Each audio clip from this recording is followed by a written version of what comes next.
Whoa, whoa, whoa. Can I get your attention, please? I said, may I have your attention, please? Come on, man. Can I have your attention, please? Will the real Blackburn Rovers please stand up? Please stand up. Please stand up. I said, will the real Blackburn Rovers please stand up? Please stand up. Tony Mowbray, I think we got a problem here.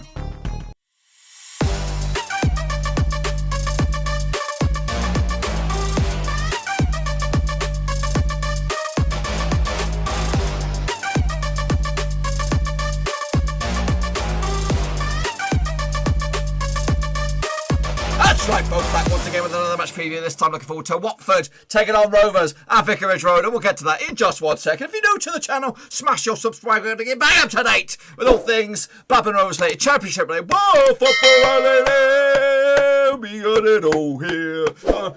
Rooski. That's right, boys. Of course, Rovers.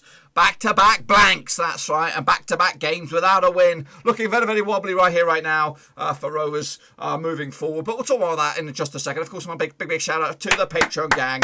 You know who you are. The VIP exclusive gang.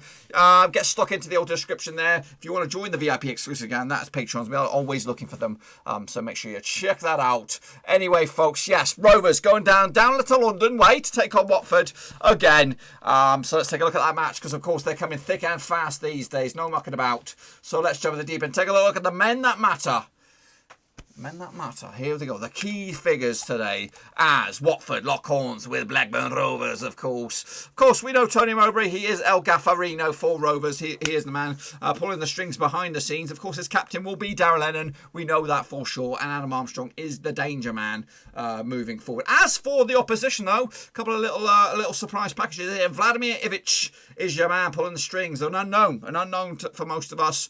But apparently the Watford hierarchy think highly of him, because he has been tasked with getting these bad boys, the Hornets, back to the Premier League at the first time of asking. Of course, Troy Deeney is captain, official captain. I don't know what his status is right now. I don't know who's been wearing the captain's armband, because he's not featured. He might feature this week. I don't know if he will, though. And the man that's causing all the drama right now is João Pedro, young Brazilian guy, brought in January last year, actually. Youngster, under 20, I'm sure.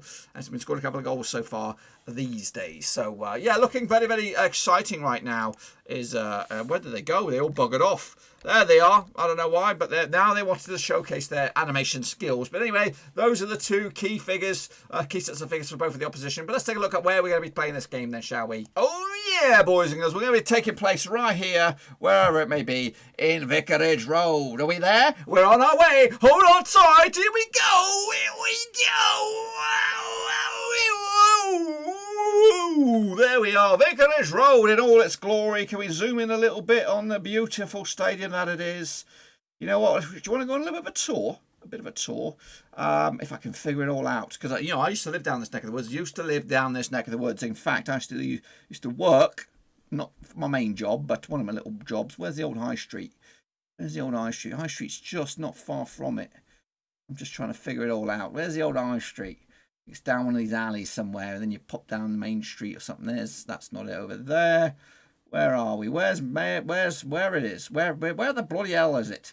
Anyway, let's pump it in here. Pump it up. Let's pump it in. Let's go. I know this has not really got anything to do with the game. Whoa. Where's Walkabout? Bloody hell, it's actually quite far away. Yeah, it wasn't walking. It was a little bit of a walking distance. You could make that trip, but I used to work casually. Not my main job. Right down here. Oh yeah. Disgusting it was. Filthy. No disrespect. It's just, on a night out. I can't even get into it. Can we get in there? Look at this. Look at this. It looks pretty up here though. But when you go down into the ground, street level, babies, you'll see vomit everywhere. Vomit everywhere, bro. Anyway, you know why. There's Yates's or whatever the heck it was. That's enough about that. Let's get back into the thick of things and take a look at the match itself then, because, of course, we don't really want to know about the old vomit on the street. But anyway, that's that. The key men, here they are, of course, in all their numbers, in all their glorious yellow and black. João Pedro's got 2 goals to his name so far, so has Cathcart, of course, as Watford doing okay so far this season.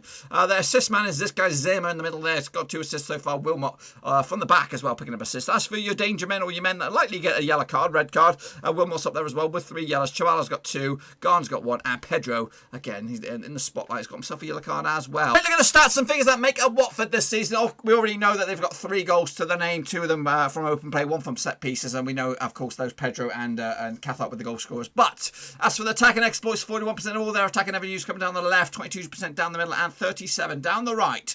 As for their when they have possession, 28% of that time is kept in the attacking third. 43% of the possession is in the middle third, and 30% is in the defensive third. I don't even know if that equates to 100, but that's the numbers I've got in my face right here, right now. Moving forward, as for their shots, 2% of all their shots coming in the 6-yard area, 55% of all their shots coming in the 18-yard box, and 43% of all their shots coming on the outside of the box. And wrapping up, well, those shots come from 60% come down the left, 12% coming down the right, and 73% coming down the middle. That is right. What else can we tell you about Watford? Is there any juicy stats and things? Probably not. So let's take a look at how we got to this. So let's take a look at how Watford got to this situation, of course. Kicked it off with a result against Derby that was back in the 16th of October, 1-0 win at Pride Park. After that, they took on Reading. That was at the Majeski, and they lost 1-0 on that bad boy. Then they took on Luton Town, a bit of a derby, that one. They took them on at Vicarage Road, and it was a 1-0 win as well. Meanwhile, they did take on Newport County in the Caterpillar Cup. That was all the way back in 22nd of September. They lost 3-1 on the road, and then they also drew with Sheffield Wednesday at Hillsborough, 0-0. So when you look at the form, it's not amazing, but it's also not too bad either, picking up just 1 defeat in the league the last 4 games. Moving forward, what's on the horizon for Watford after this game? They'll be taking on Bournemouth on the 24th of October. Then they'll be taking on Wycombe Wanderers 27th of October. Then it's on Halloween. It'll be Barnsley as well. It could be a bit of a nightmare one. And then Stoke, 4th of November.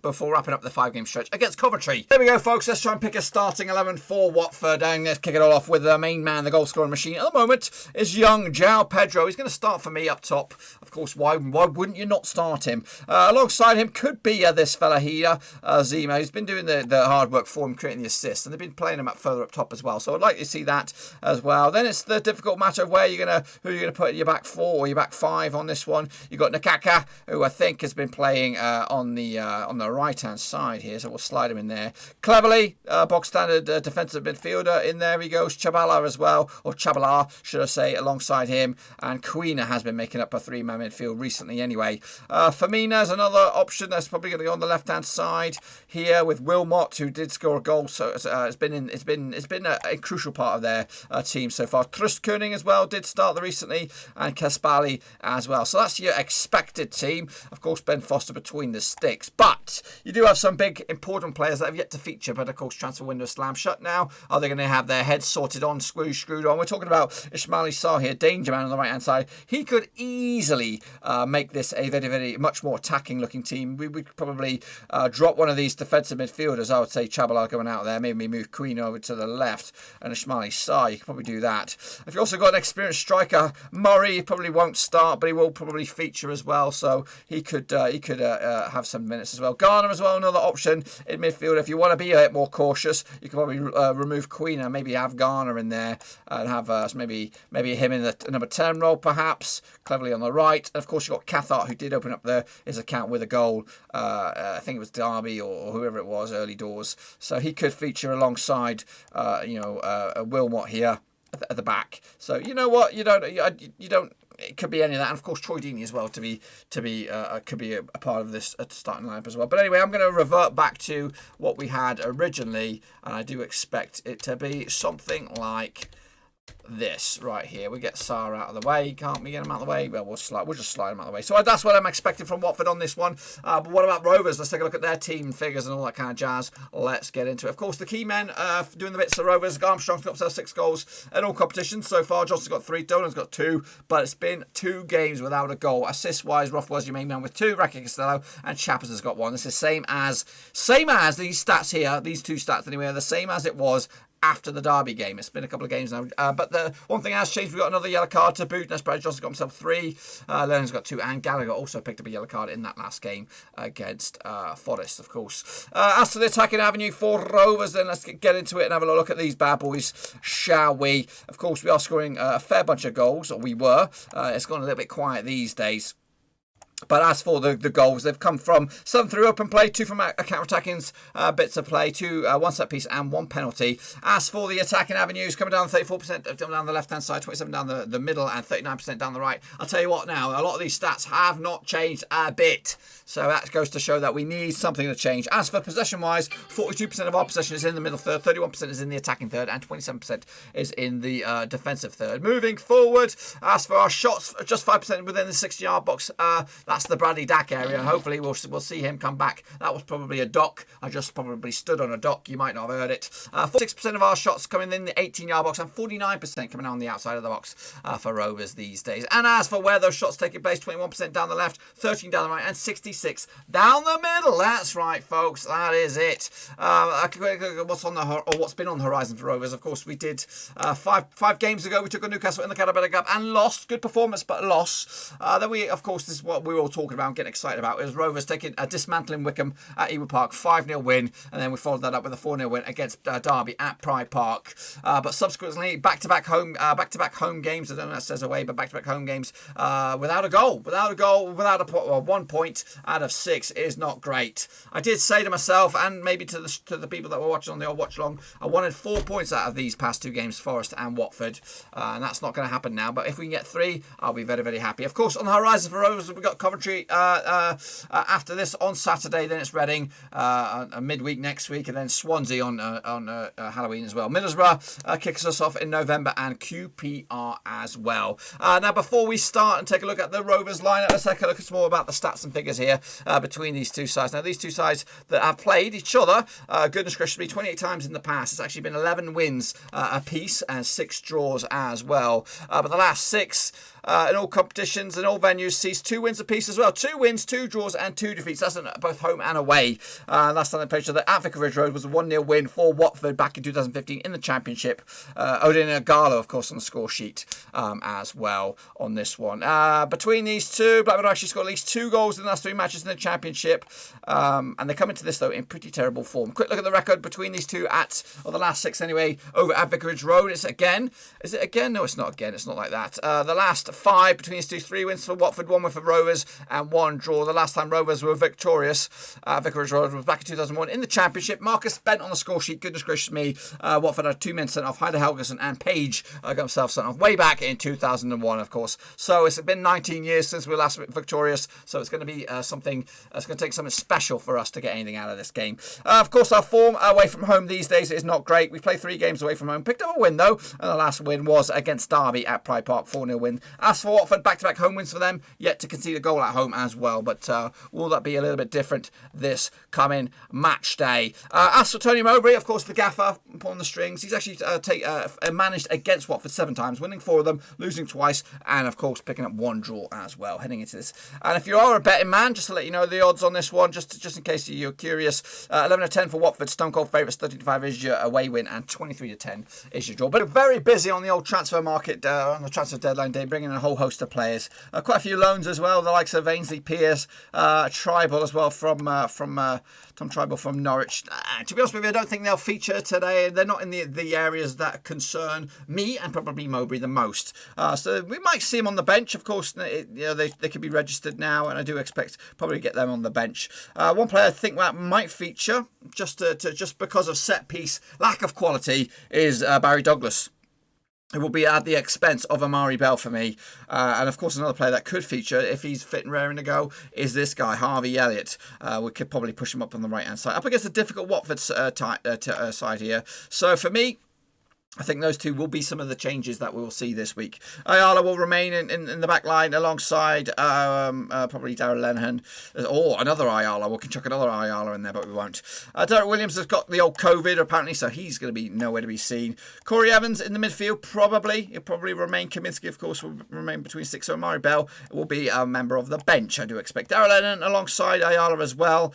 That's going to be no questions there. And Nyambi at right back. Armstrong should play down the middle. Joe Rothwell, again, probably has a little bit of the old COVID, so he's probably out as well. Big Bad Boy Brereton, I think, will be your best bet here. I think this is your 3-man attack for me. Anyway, Holtby again's out for a while, so we're not even going to put him on the bench. Bradley Johnson, player of the season or player of the month, he's going to be in there. But the problem does remain that is the problem right there, is the extra man in midfield. You know what? I don't even know. Who was there. There was Buckley there on the weekend.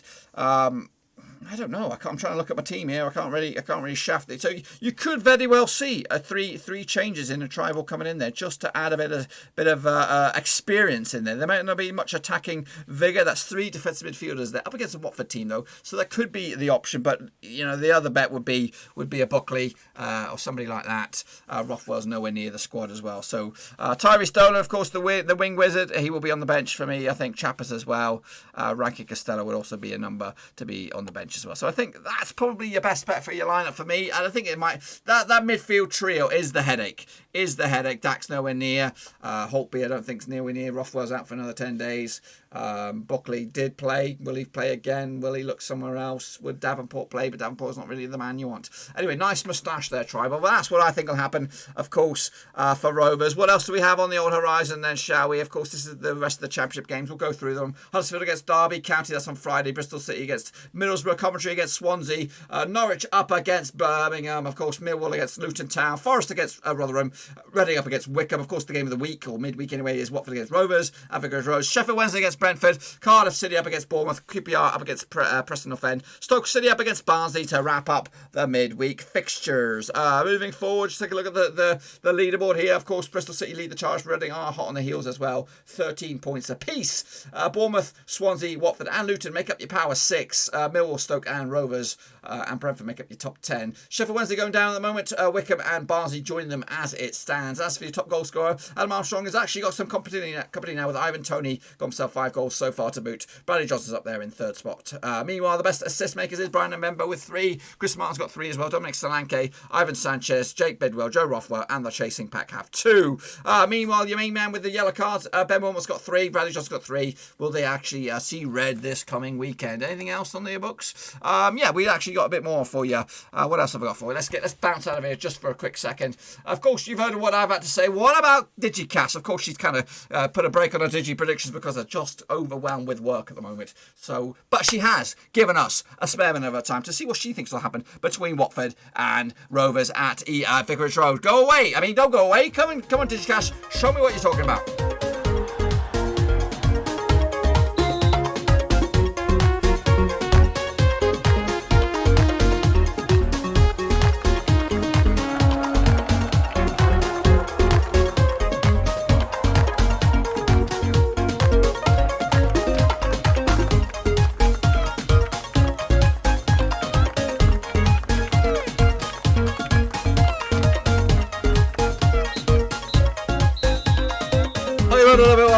You've heard what DigiCast has to say. What about the fans on the older social media? We're going to go over the brfcs.com forum. Very, very vocal fans on there. We're going to jump straight in there and look at some of these bad boys. We're going to start with Rovers fan 99. Hopefully we can get a few changes to freshen things up. I think Dolan Brereton need to come out of the team. Elliott should come in, and with Dax still out, Rothwell will likely to be out isolating as well. I see little choice but to give Gallagher a shot. Armstrong has struggled to get involved, so have him from the left. Under no circumstances should Gallagher play wide. Douglas needs to come in at left back. We look weak in central midfield, so hopefully Holtby's extended paternity won't extend to Wednesday. Good. That's good. And hopefully Tribal can sit in front of the back four if Downing signs prior. Get him on the bench over Bell. So he's gone with Kaminsky, Nyambe, Ayala, Lennon and Douglas. The same back four as me. Tribal as well. I got that as well. Johnson went with that as well. Holtby though. Elliott, Gallagher and Armstrong. What did I win? I went Brereton. So you know what? Not too bad. Moving on to Simon Garner is God. Dolan nailed on to be replaced with who? Only Tony knows. Important to get Elliott in the side. If Mowbray can't get the best out of him, he should resign pronto. Tribal and Douglas haven't played for months, so I doubt we'll see them involved, sadly. I think Watford will be too powerful for us, though. I often think we are better suited to playing away, so you never know. Moving down to Philip L. Like the first game of the season, even without Williams, Rothwell, JRC, Dak, Travis Bennett, Butterworth for sure, there are enough returning and new faces available for this to feel like a completely new team. It would be cruel to drop Bell after he was one of the few to emerge with credit at the last two games. However, overall, we have gone from a team which couldn't stop scoring to one which looks like it won't score again this side of Christmas. Elliott looks like he could have what it takes to unlock a mass defence. So he comes in for Brereton for me. We'll certainly play Tribal over Evans and Holtby for Buckley. Start with Gallagher and have Dolan as an impact sub. Dolan incidentally doesn't do badly, but need more mobility from other players around him to take advantage of space created by defenders not getting tight to him. Remember, Watford have their own wonder kid. He's bloody good as well. I fear we could get thrashed if Watford score early, but I'm expecting a Bournemouth style of match with hopefully Rovers prevailing this time by the odd goal. And Davos Sokur's come up with his team. Hochi Baluchi Mama has said this: we've gone early into the Moby death spiral. However, we're against a team that will attack, so they will leave spaces for the likes of Adam Armstrong. Watford are one of quite a few teams in the league with a better squad than us. We will lose, he says. Well, Somerset Rovers said 2 teams in a row have nullified us at Ewood. I don't think Watford will give in their personnel, but without fans and stadiums, I wonder if some teams may employ similar tactics against us at home, knowing how good we are on the counter. Old Greg 86 can't see anything but a sobering defeat. Too much quality in the opposition side to keep quiet. Too many injuries and unbedded players in our side to trouble them. Easy win for Watford. Every game from then on is when I put the spotlight back in Tony's direction. And any more for any more. JS Rover, I'll be more confident of a result here than at Coventry the following match. Having said that, Watford are tough nut to crack, and all our gusto about our quality attacking players and abilities. I've not seen much to show for it since Derby. I'm expecting a low scoring affair. We won't win, but we could come away with a point if we keep it tight. I just hope we don't turn up trying to outscore them and exposing ourselves. And that's probably all I'm going to leave it for you on that one. And before we get out of here, of course, quick look at some of the players that have played for both Blackburn Rovers and, of course, Watford. Lee Williamson, of course, a servant for the club there. Big respect to him. Tim Shearer, of course, Premier League winner. Lucas Neal, not the finest Australian, but Tommy Oben up there, of course, Danny Graham, and of course Keith Andrews. And that, my friends, is it.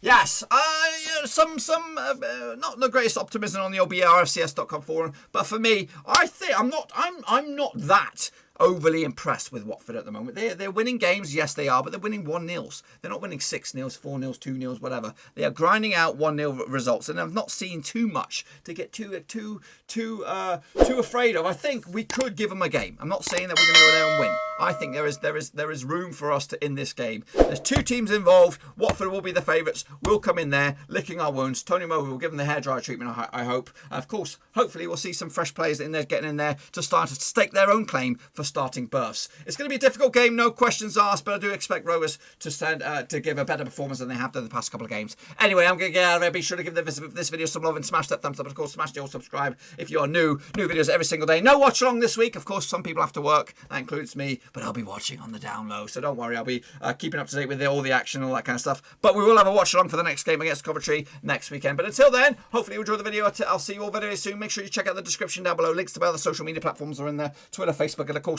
Patreon if you want to support the channel in another way. That's the place to do it. Until then, pal, I'm out.